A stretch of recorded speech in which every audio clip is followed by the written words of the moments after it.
प्रकाश का महामेरु नाटकों की विशेष मासिक श्रृंखला में आज प्रस्तुत है श्री जे.एल. घोष के लिखे कोंकणी नाटक का ये हिंदी अनुवाद। हिंदी अनुवाद श्रीमती अश्विनी कामत ने किया है। नाटक के इस आलेख को अखिल भारतीय रेडियो नाट्य लेखन प्रतियोगिता 1989 में तृतीय पुरस्कार प्रदान किया गया था। तो लीजिए सुनिए नाटक प्रकाश का महामेरु।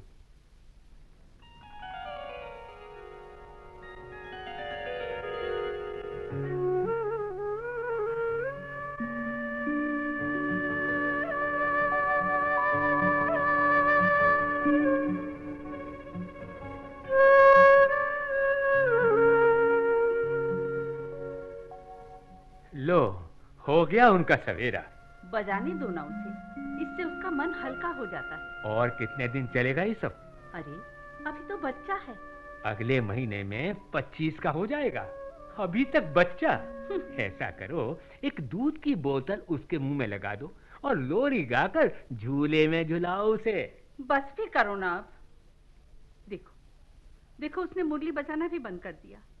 अब नौकरी ही नहीं मिलती तो वो बेचारा क्या करेगा? घर में बैठकर मुरली बजाने से किसी को नौकरी नहीं मिलती, समझी? नौकरी के लिए वो गांव भर भटकता नहीं क्या? नहीं नहीं, क्यों नहीं, बस भटकने के बहाने गांव भर में घूमना हो जाता है उसका। और एक तुम हो जो मुझसे छुपाकर जब चाहे जब उसे पैसे दे देती हो। आप क्या समझते हैं कि वो कभी नौकरी ही नहीं करेगा? कब करेगा? मेरे मरने के बाद? छी छी, सवेरे सवेरे ये कैसी बातें करते हो जी? और करूंगी तो क्या मैं? ऐसे निकम्मे बेटे के होने से तो अच्छा है कि वो मर जाए। छी छी छी, अरे कैसे पत्थर दिल बाप हो तुम। देखो देखो, अरे कितना बेशरम है तुम्हारा लड़का। अरे उससे कहो मुरली बजाकर कृष्ण कन्हैया बनने का ढोंग मत कर। आप शक क्यों करते हैं उस पर? शक? उसके साथियों को देखा है मैंने, नुक्कड़ पर बैठकर आने जाने वाली लड़कियों को देखकर जोर जोर से सीटी बजाते हैं। दूसरे लड़कों की तरह नहीं है मेरा बेटा, समझे? भगवान, तुम्हारा बेटा सोचता है जैसे कन्हैया को गोपिकाएं घेर लेती थी वैसे ही उसको भी लड़कियां आकर घेर लेंगी। लेकिन कहाँ वो कर्म योगी श्री कृष्ण और कहाँ ये तुम्हारा दरिद्री बेटा। मेरी तो समझ में नहीं आता कि आप क्यों उसे हमेशा कोसते रहते हैं। अरे प्यार तो उसे किया जाता है जिसमें कुछ हुनर हो। मैं जब इसकी उम्र का था तो काम धंधा करके कुछ पैसे कमाकर शादी कर ली थी मैंने। तो मेरे भी करा देना शादी। जो तुमसे नहीं हुआ वो मैं करके दिखा दूंगा। पहले अपना पेट भरना तो सीखो। वो तो दिन में 2 बार किसी भी तरह भरता ही हूँ। मेरी कमाई से। तुम बाप हो मेरे, तुम्हारी जिम्मेदारी है। मेरी जिम्मेदारी की बात करता है तो पहले अपनी जिम्मेदारी की सोचो। 25 साल का हो गया है तू अब। तो गले में ढोल डालकर बजा बजा कर ढिंढोरा पीटो ना। ओहो, बड़ी गलती की मैंने तुझे जन्म देकर। अपनी जिम्मेदारी को समझते होते तो पाठशाला जाने की उम्र में मुझे गाय चराने को नहीं कहते। खेतों की कीचड़ में नहीं ले जाते मुझे। बिना पाठशाला गए मैं भी तो घर गृहस्थी चला रहा हूँ। अरे तुम्हें पाल पोस रहा हूँ मैं। पाल पोस रहा हूँ मैं? कीचड़ में पड़े रहने वाले सुअर की जिंदगी जी रहा हूँ। तुम्हें ना पढ़ाने का मुझे जरा भी गम नहीं है। 4 अक्षर पढ़ लेता तो आज कुछ कर तो सकता। वो तो तुम आज भी कर सकती हो। अरे कुछ करने वाले को पैसा नहीं अकल चाहिए। अकल? अकल? हाँ, इतिहास गवाह है। एक दिन चोर लुटेरा भी वाल्मीकि बन गया। अरे अरे तुम में भी शक्ति है। मैं हंसिया पहले तुम पर चलाऊंगा। क्या कहा तूने? उनसे पहले मुझ पर चलाना पड़ेगा तुझे। हाँ हाँ हाँ हाँ, अरे बाप होने के नाते पहला नाम मेरा है। अरे लिया हंसिया और काट डाल, कर दे मेरे टुकड़े टुकड़े। अब मुझसे ये सब सहा नहीं जाता। सबसे पहले मुझ पर वार करके मार डाल मुझे। तुम जो भोगना है वो तो भुगतना ही पड़ता है। अरे मरने से भोग कम नहीं होते। अरे किस दौलत के लिए झगड़ रहे हो तुम लोग? ये तो मदारी का खेल है। मैं भालू हूँ और मैं भालू को नचाने वाला मदारी।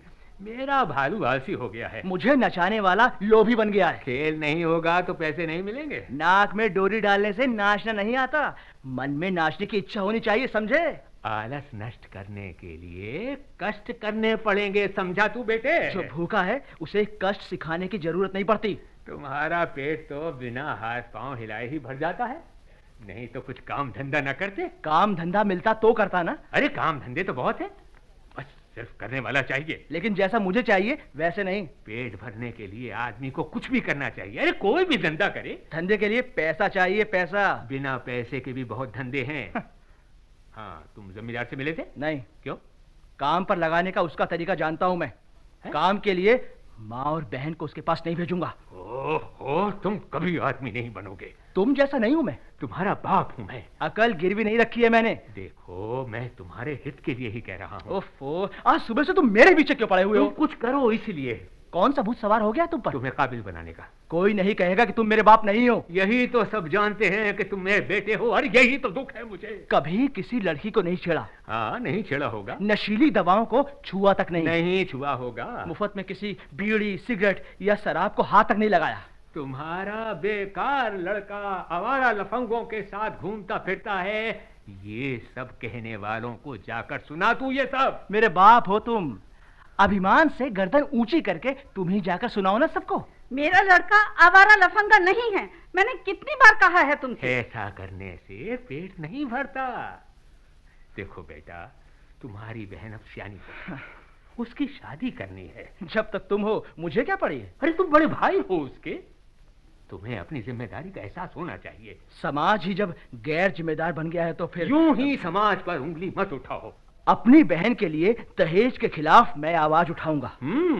अरे घर में सोकर मुरली बजाने या नुक्कड़ पर बैठकर आवारागर्दी करने जैसा आसान काम नहीं है ये। तो फिर क्या करूं? अरे भाई, तुम्हारे लिए कितने लोगों से बात की मैंने। जमींदार ने बोला था तुम्हें भेजने के लिए, लेकिन तुम वहां नहीं गए। उसके साथ क्या करार किया?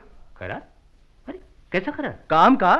अरे काम तो तुम करोगे, लेकिन सिफारिश तो तुम ही करोगे। अरे फाड़ में जाओ तुम और तुम्हारा काम। ऐसा?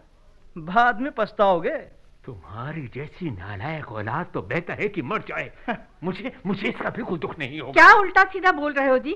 जवान को थोड़ा लगाम तो दो। चुप करो, तुमने ही इसे इतना सर पर चढ़ा रखा है। ये क्या हमारे बुढ़ापे का सहारा बनेगा? क्यों बात को बढ़ा रहे हो? कैसी नालायक औलाद को जन्म दिया है मैंने। तुम्हारी चिता को अग्नि देने के लायक तो मैं हूँ। चुप कर नालायक। जा रहा हूँ मैं। गया? अरे चला गया वो। रोको ना उसे। देखो हाथ में हंसिया लिए चला जा रहा है, वो गुस्से में है। अरे कुछ कर न बैठे। मैं हाथ जोड़ती हूँ तुम्हारे आगे। जाओ देखो ना उसे। बेटे मुझे छोड़कर मत जा बेटे। अरे मुझसे ही गलती हो गई। इस तरह खंबे से सटे क्यों खड़े हो? अरे टूट जाए मेरे ये हाथ। कैसे उठाए मैंने उस पर, कैसे उठाए मैंने ये हाथ? अरे जब मार पीट कर सुधारने का वक्त था तब तो सिर्फ लाड़ प्यार किया। जब उसने आंखें तरेर कर दिखाई तब उस पर हाथ उठाया। वाह! हे भगवान, रोको। अरे कोई तो रोको उसे, कोई तो रोको। चुप भी हो जाओ भगवान। अरे जमींदार के घर गया है शायद, आ जाएगा। जाएगा कहाँ? वो वापस नहीं आएगा, वो वापस नहीं आएगा। मुझे डर है कि कहीं वो अपनी जान। सबको अपनी जान बहुत प्यारी होती है। अरे मैंने जन्म दिया है उसे, वो पीड़ा तुम क्या जानो? ऐसा है, तुम भी उसके पीछे पीछे चली जाओ।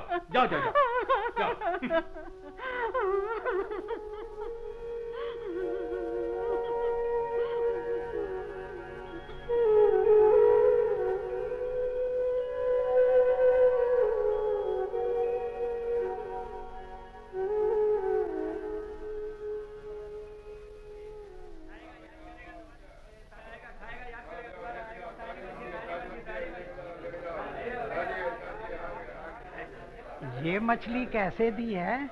10 रुपया साहब। अरे साहब आओ ना, ले जाओ। 2 मछलियाँ ऊपर से डालती हूँ। और ये नाबंश की जोड़ी सस्ते में दोगे क्या? अरे बाबा आओ ना, ले जाओ, थोड़ी सस्ती दे दूंगी। कितने की? सिर्फ 20 रुपया में दो। 20 रुपया में दो? पर बहुत छोटी हैं ये। साहब देख रहे हो ना बारिश कैसी हो रही है, फिर तेल के पैसे तो मिलने चाहिए ना। तो चलो 15 दे दूं? ओहो, कैसा मोल तोल करते हो साहब, एकदम औरतों जैसा। अच्छा लाओ 18 रुपए दो और ले जाओ मछली। हाँ लो, चलो लाओ दे दो। लो ए, तुम क्यों आए हो इस बाजार में? मछली छिलने को। क्या? हाँ, मछली छिलने को, और क्या? अरे, सुबह से हाथ में हंसिया लिए बैठा हूँ, अभी तक एक भी ग्राहक नहीं आया। मैं जानता हूँ भैया कि मेरा यहाँ बैठना तुम्हें अच्छा नहीं लगा है। पहले कभी सांस लेने की फुर्सत नहीं मिलती थी, लेकिन आजकल तो दिन भर मक्खियां मारनी पड़ती हैं। तो क्या आजकल लोग घर पर ही मछली साफ करने लगे हैं? नहीं, आजकल समंदर में मछली ही नहीं बची। अच्छा अच्छा। बड़े बड़े ट्रॉलर समुद्र में गहराई तक जाकर अंडों का नाश कर देते हैं और छोटी छोटी मछलियों को ही पकड़ लाते हैं। ऐसी हालत में मछली बड़ी कैसे होगी? तो अब क्या करूं? कुछ भी करो, लेकिन मेरे पेट पर लात मत मारो। अपने पेट का क्या करूं मैं? अरे, पहले जो यहाँ मछली काटते थे उनमें से कई ऊपर के दूसरे बाजार में गए हैं। वहाँ एक साहब हैं। अच्छा अच्छा। बकरियां मुर्गियां काटने के लिए उसे बहुत सारे आदमियों की जरूरत पड़ती है। अच्छा। और हाँ, वहाँ पैसा भी अच्छा मिलता है। तो फिर तुम क्यों नहीं गए वहाँ? हमारे धर्म में मुर्गी बकरी को नहीं काटते, इसलिए मैं। अच्छा, अगर मैं ऊपर जाऊं तो मुझे खाली हाथ लौटना तो नहीं होगा ना? अरे, जो ऊपर गया वो कभी वापस नहीं आया। मेरी तरह यहाँ मक्खियां मारने से तो बेहतर ही है कि तुम उधर ही जाओ। अच्छा भैया, ठीक है, चलता हूँ। हाँ ठीक है, जाओ।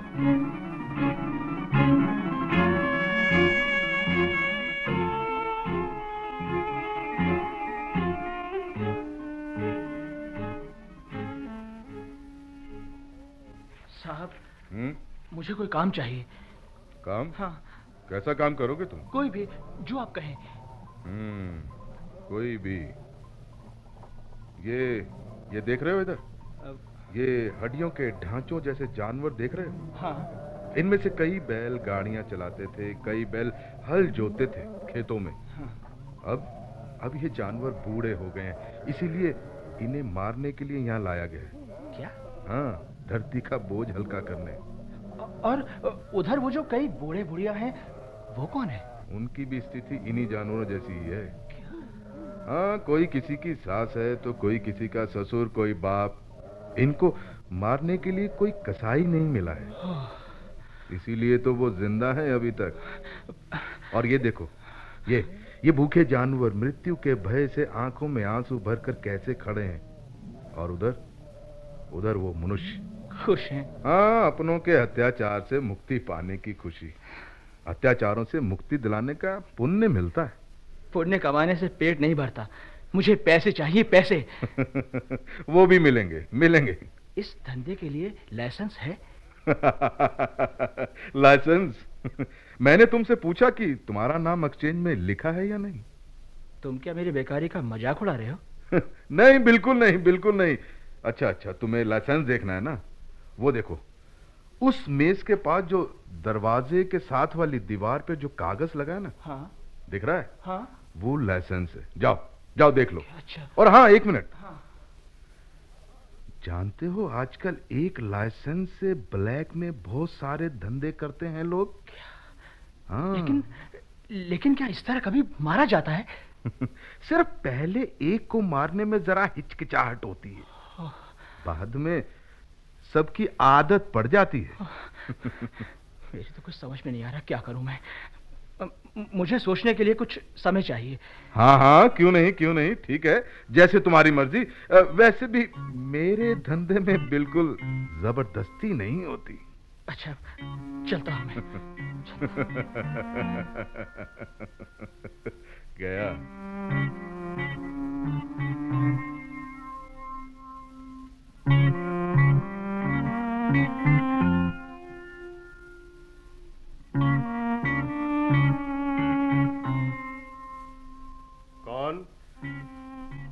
कौन है बाहर? जी, मैं। अंदर आ जाओ। जी अच्छा। अरे, तुम तो बिल्कुल भीग गए हो। वो बाबा ने भेजा है। इतने दिनों से कहाँ थे? घर पर। क्या करते हो? बेकार हूँ। तुम कितने भाई बहन हो? मैं और एक बहन है। बड़ा कौन है? मैं। काम मुझे चाहिए। अरे, भीग गए हो, थोड़ी देर आराम करो। काम की बातें बाद में की जाएंगी। 25 साल तक आराम ही आराम किया है। अब और आराम नहीं करना चाहता। बड़े होशियार लगते हो तुम, लेकिन एक बात ध्यान रखो। हाँ। इस काम की खबर हम दोनों के सिवा किसी तीसरे आदमी के कानों तक नहीं पहुंचनी चाहिए। हाँ? तुम्हारे बाप तक भी नहीं, समझे? ओह, समझा। तो पहले माँ को भेजूं या बहन को? उनको क्यों? मेरी सिफारिश के उपहार स्वरूप। लगता है तुम्हें कोई गलत फहमी हो गई। हाँ, हो सकता है। अब काम की बोलो, पेड़ काटने हैं या हल जोतने हैं? उस काम के लिए तो मेरे पास बहुत नौकर है। अच्छा, तुम्हारा बाप कह रहा था कि सवेरे उठकर सारा दिन मुरली बजाते रहते हो। औरतों या लड़कियों को छेड़ने के लिए मैं मुरली नहीं बजाता। मुरली बजाकर मैं नए दिन का स्वागत करता हूँ। बड़े भाग्यशाली हो तुम। अब मेरे भाई को पहचानते हो? हाँ, पहचानता हूँ। उसे कोई औलाद नहीं है। हाँ? घर पर वो और उसकी पत्नी दोनों ही रहते हैं। उसके पास बहुत सारी जमीन जायदाद है। उससे मेरा क्या संबंध? संबंध है। उसने अपनी सारी जायदाद अपनी पत्नी के नाम लिख दी है। हाँ। तो मैं क्या करूं? अरे पूरा सुन तो लो, बीच में ही टांग क्यों उड़ाते हो? अच्छा, बताओ। हाँ। अच्छा, कितने दिन लगेंगे? अगर तुम चाहो तो पल भर में भी हो सकता है। हाँ, और एक बात ध्यान में रखो, आधी प्रॉपर्टी के मालिक तुम बनोगे। चाहो तो लिख कर दे देता हूँ। मुझे कहाँ पढ़ना आता है? तो फिर मेरी बातों पर विश्वास करो। तुम्हारी बातें सुनकर तो ऐसा लगा कि मैं एक ही रात में कुछ बहुत बड़ा साहूकार बन गया हूँ। लेकिन सपने में। अपने इस सपने को साकार बनाने की हिम्मत तुम में जरूर है। एक मिनट। अच्छा। हाँ? लो, पिस्तौल पकड़ो। तुम्हें उन दोनों का कांटा निकालना है। समझे? क्या? कौन है वो दोनों? अरे मेरा निसंतान भाई और भाभी। क्या? हाँ, ये भी लो। अब 2000 रुपया एडवांस। मगर वो... देखो, ऐसा सुनहरा मौका फिर कभी हाथ नहीं आएगा और तुम जरूर इसमें कामयाब होगे। मैं उस घड़ी का इंतजार करूंगा, क्योंकि तुम्हारी सफलता में ही मेरी सफलता है।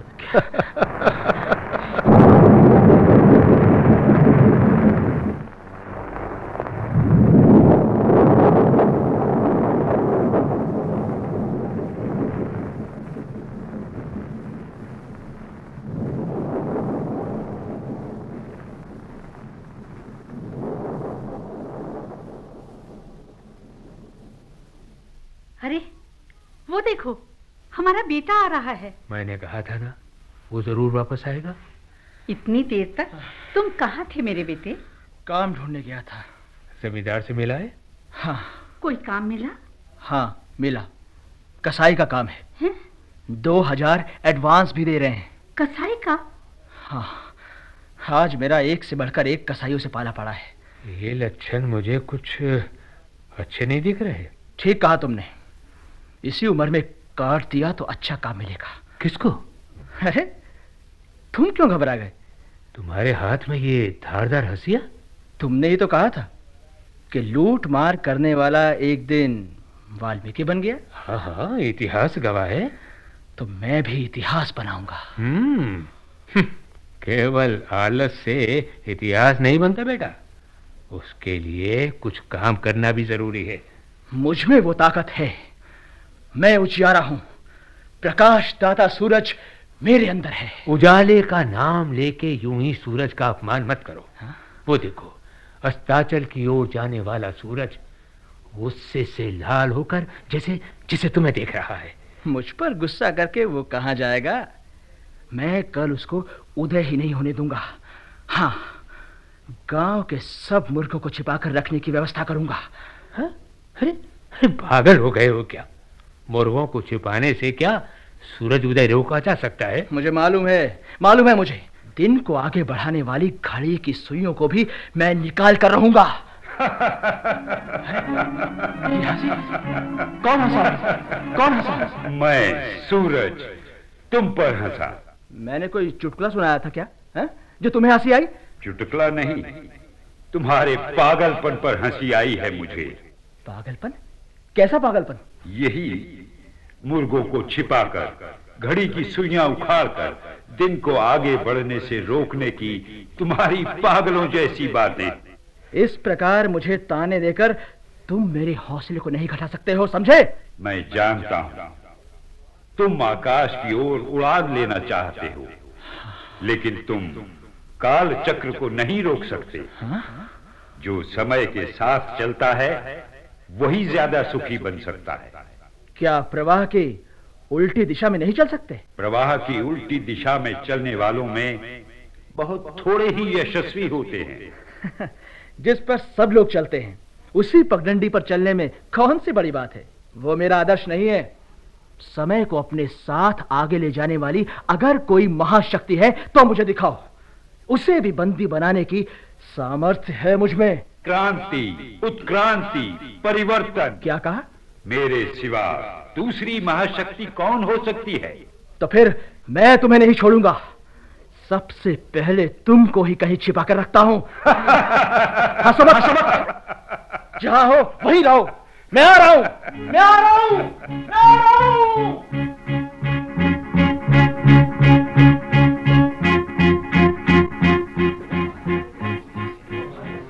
अरे अरे वो देखो भाग रहा है। अरे तुम रोको ना उसे। बेटे रुको। अरे कोई तो मेरे बेटे को बचाओ। रोको उसे, कोई रोको उसे। बेटे रुक जाओ। अरे क्या हुआ? अरे किसी ने कुछ कह दिया होगा। अरे नहीं, परीक्षा में शायद फेल हो गया है। अरे नहीं, मुझे तो कोई प्यार व्यार का मामला दिखता है। ये बेचारे को कहीं नौकरी नहीं मिलती होगी। नहीं, माँ बाप ने जरूर कुछ कहा होगा, तभी निकला है खुदकुशी करने। अरे आजकल के लड़कों को कुछ कहना भी मुश्किल हो गया है। बेटे, मेरे बेटे, अरे बेटे नीचे उतर आ। मेरे लाडले, मैं मेहनत मजदूरी करके तुझे खिलाऊंगी, लेकिन बेटे तो नीचे आ जा बेटे, नीचे आ जा। माँ, अब मैं किसी की कमाई पर जीना नहीं चाहता। अब मैं पहाड़ की चोटी पर पहुंच गया हूँ। छुओ, आसमान छुओ बेटे, और आसमान जैसे बन जाओ। सीना तान कर गर्व के साथ कहूंगा, तुम मेरे बेटे हो। पिताजी, व्यंग के साथ हंसने वाले सूरज को आज मैं अपनी बाहों में समेट लूंगा। हंसो मत, मैं आज तुम्हें नहीं छोड़ूंगा। अपनी आसमान जैसी बाहों में भरकर मैं तुम्हें चकनाचूर कर दूंगा। बेटे, डूबते हुए सूरज को देखना बुरा है। इसी अंधविश्वास के कारण हम आगे नहीं बढ़ सके हैं माँ। देखो, वो डूब नहीं रहा है, मैं उसे अपनी बाहों में कस रहा हूँ। पिताजी, अब देखना, समय मेरी आज्ञा के अनुसार चलेगा। आज मैं जहां खड़ा हूँ उसी पहाड़ के पीछे से कल का नया सूरज उगेगा। हाँ, नया सूरज।